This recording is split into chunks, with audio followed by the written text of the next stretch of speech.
Pour une équipe en manque de numéro 9 de classe mondiale, le Real Madrid est en train de réaliser une saison de haute qualité. Les Merengues sont toujours en lice en Ligue des Champions, ils sont quasi sûrs de terminer champion d'Espagne. Tout roule pour l'attaque madrilène et du coup, je me pose la question suivante. Pourquoi ils veulent absolument recruter Kylian Mbappé? En tout cas, il ne fait plus de doute que le Français va quitter le PSG en fin de saison et s'engager avec le Real Madrid. Il en a fait l'annonce aux dirigeants du PSG et à ses coéquipiers. Il ne reste plus que le communiqué officiel annonçant son départ. Mais, pour moi, l'arrivée de Kylian Mbappé au Real Madrid peut être une source de problème pour le Real. Je vais m'expliquer. Certes, Kylian va arriver au Real Madrid en coûtant 0 €. Il va arriver libre. Alors oui, le club parisien, le PSG, ne va toucher aucune indemnité de transfert, mais si on y regarde de plus près, le Real va dépenser une fortune pour le capitaine de l'équipe de France au niveau financier en termes de salaire et droit à l'image. Faisal Amari, la mère et agent de Mbappé, veut essayer de récupérer jusqu'au bout le plus d'argent possible pour son fils qui va être moins bien payé qu'au PSG, lui qui touche actuellement 112 millions d'euros environ à l'année. Et à titre de comparaison, au Real, les plus gros salaires sont Kroos, Alaba et Modric. Et aucun des trois ne gagne plus de 24 millions d'euros par an. À Madrid, on serait prêt à lui verser près de 30 millions d'euros environ maximum d'après le média Marca. Et pour compenser, Kylian devrait toucher diverses primes bien coûteuses pour le Real. Par exemple, si on remporte un ballon d'or, il aura directement un pourcentage dans sa poche par exemple. Et outre le salaire, la question des droits à l'image qui n'est pas encore finalisée est toujours sur la table. Ça reste à voir. Et le clan Mbappé est conscient que le Real compte sur une bonne partie des droits à l'image pour financer une partie de son transfert, mais ils vont tout faire pour conserver le plus gros pourcentage possible. Et avec tout cet argent investi, le Real Madrid ne pourra pas faire d'autres énormes transferts cet été. Ils vont avoir les mains liées économiquement parlant. Du coup, ça va avoir des conséquences pour l'autre objectif à long terme du club, à savoir le recrutement d'Erling Haaland. Sans parler de Lenny Yoro et Alphonso Davies, deux gros objectifs du club pour cet été. Tout le monde semble unanime pour considérer que Kylian Mbappé et Erling Haaland sont les deux plus grands attaquants du monde en ce moment et probablement la relève de Messi et Ronaldo. Chacun avec un profil différent, certes, mais avec des capacités hors du commun. Seulement, on n'est pas prêt de les voir évoluer sur la même tunique au Real Madrid. Pourquoi? Parce que admettons que Kylian arrive au Real Madrid cet été et je deviens le joueur le mieux payé du monde ou l'un des joueurs les mieux payés du monde. Qu'est-ce qui va se passer quand Erling va signer au Real d'ici une année ou deux s'il signe au Real Madrid?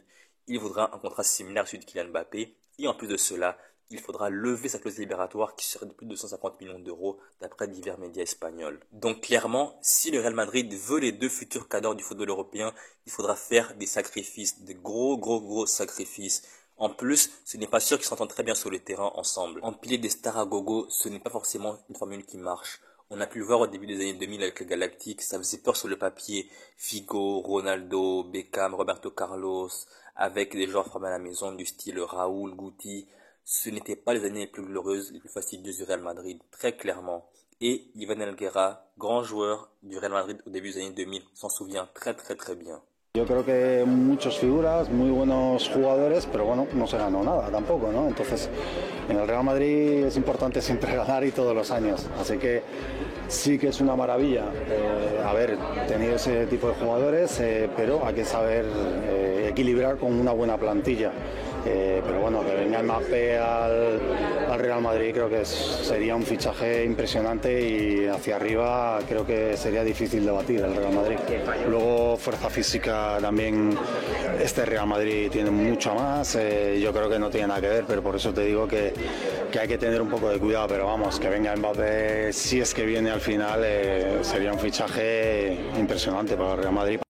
Kylian Mbappé serait chaud pour devenir le numéro 9 du Real Madrid pour les années à venir, mais en attendant l'officialisation de toutes les parties l'été prochain, plusieurs débats ont lieu dans les travées du Real et certaines personnes doutent déjà de l'intégration de l'attaquant dans le système offensif madrilène et de la difficulté que Carlo Ancelotti pourrait rencontrer en installant Kylian Mbappé dans son rôle préféré sur le côté gauche. Et avec le développement de Vinicius Junior comme arme offensive ultime au Real Madrid, bien secondé par son compatriote brésilien tout aussi dangereux Rodrigo, l'heure est forcément à la réflexion immédiate.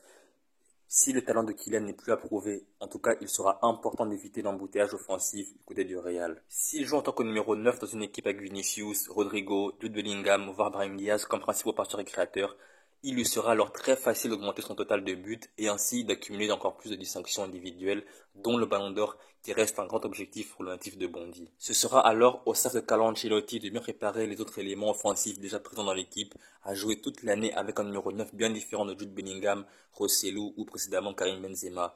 Du coup, ça va obliger le Real Madrid à faire reculer d'un cran Jude Bellingham, chose à laquelle la star n'est peut-être pas encline à accepter vu sa métamorphose cette saison en faux numéro 9 au Real Madrid. Sinon, pour sortir de ce 4-4-2, on pourrait imaginer un 4-3-3 façon Real Madrid 2014, déjà coaché par Ancelotti à l'époque. En tout cas, ce qui est sûr, c'est que le Français va clairement venir briser une tactique qui fonctionne à merveille et qui permet au Real Madrid de réaliser une saison 2023-2024 de grande classe. Ce n'est pas tout. Kylian risque aussi de venir chambouler l'atmosphère d'un vestiaire où pour l'instant tout se passe bien. Mais après ça, c'est à mettre entre parenthèses. Mais le grand problème, c'est quoi? C'est qu'il va se confronter à de nombreux joueurs qui voient plus en lui un concurrent qu'un coéquipier. Je pense surtout à Rodrigo, dans une configuration où Jude Bellingham resterait le faux numéro 9 du Real Madrid et que Mbappé jouerait la place de Rodrigo dans le système actuel du Real Madrid. Par rapport au système actuel de jeu de Carlo Ancelotti et par rapport aux joueurs actuels au Real Madrid, il n'y a que deux candidats possibles pour quitter le 11 de départ. Ça va se jouer pour moi entre Rodrigo et Valverde. Pas Vinicius, parce que Vinicius, pour moi, il est clairement intouchable. C'est l'homme fort du Real Madrid avec Bellingham. Donc Bellingham et Vinicius sont complètement intouchables. Rodrigo, c'est le plus en danger. Le jeune Brésilien ne souhaite pas quitter le Real Madrid cet été et a déjà prévenu dans la presse qu'il va tout faire pour rester au Real Madrid. Et Valverde, il joue très souvent faux ailier au milieu droit. Il est quasiment intouchable pour Carlo Ancelotti. Donc, à voir ce qui va se passer. Parce qu'il y a un joueur qui va devoir sauter, Rodrigo ou Valverde. On verra bien qu'il va perdre sa place. Mais en tout cas, Kylian va prendre la place d'un des deux, soit Valverde, soit Rodrigo. Et en dehors de l'aspect tactique, parlons des possibles conflits de vestiaire. Même si Kylian va retrouver des coéquipiers français comme Ferland Mendy, Eduardo Camavinga et Aurélien Tchouaméni, il ne va pas pouvoir s'entendre avec tout le monde. En plus, il y a déjà des leaders forts dans le vestiaire du Bernabéu. Et les bouderies qu'on a pu le voir à Paris plusieurs fois cette saison, ça ne passera clairement, mais clairement pas à Madrid. Sauf que Mbappé, on le connaît. Il aime avoir des responsabilités, avoir son mot à dire sur le recrutement, les tactiques. Et d'après plusieurs médias espagnols, Kylian pousserait déjà le madrilène à rapatrier son ami Achraf Hakimi. Réussite ou échec, seul l'avenir nous le dira. Nous verrons dès la saison prochaine, saison 2024-2025, qu'est-ce qui va se passer au Real Madrid. Est-ce que Kylian va performer ou pas? On verra. Donc voilà, c'est la fin de la vidéo. J'espère que vous avez aimé la vidéo. Si c'est le cas, likez, commentez, partagez. Et à la prochaine. Salut!